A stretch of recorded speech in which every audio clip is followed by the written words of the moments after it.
I can tell you that I remember actually having this conversation in my home and saying that there's only a few stories. Like the boy gets the girl, the question's how.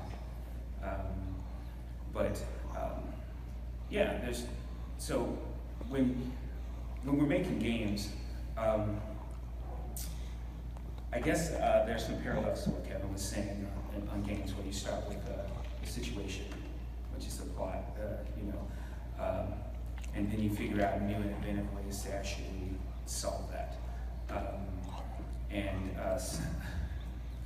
We always talk about, games in particular.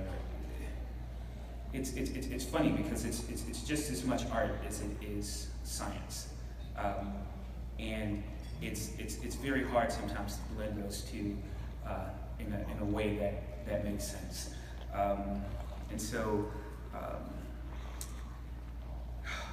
How do you do that well? Iteration, over and over and over and over and over and over again. Most of the time when you see a game, you don't, unless it's really buggy, you don't see what people actually went through. And thank God to have good QA people to actually point those things out to you before that actually gets to your table. But any game that you see is usually the result of people in development doing it over and over and over and over again until they get it right. And the old guys in this business have just made those mistakes before, and so they just go on to make new mistakes in the beginning. So those are usually features in the game that you hate, the new ones, because they haven't been tested or whatever. So, and I always say that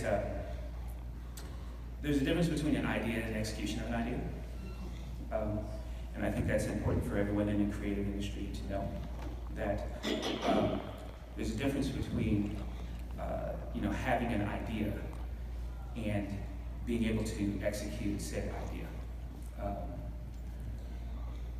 If you take the metaphor and you apply it to sports, for example, right? I mean, if you've ever seen like LeBron, dribble down the court, jump over like 8 people, and dunk it. It's not like those other people on the team didn't think about it. They just can't do it, right? And when you're in our role in production, people always come to you with good ideas, but it doesn't mean they can do it. That's the hard part.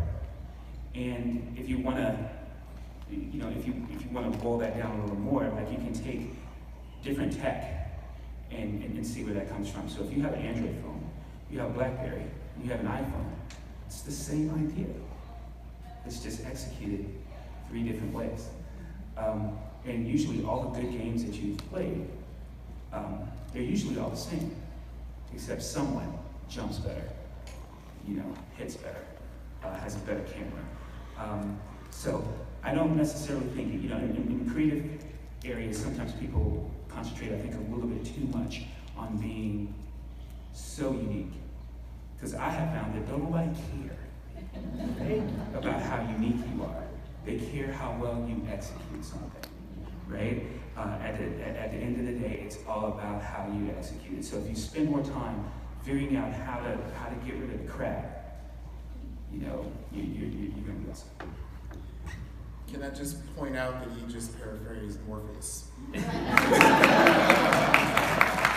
Well, I did work on the Matrix too, but yeah,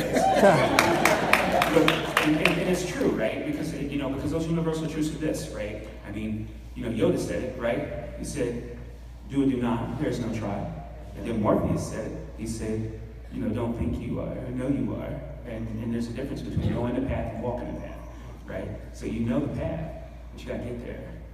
And if you concentrate and you spend your life actually getting to that point where you have executed so many times, you'll be unassailable in what you do. And I say this to young kids all the time. So just a second, I'll be off.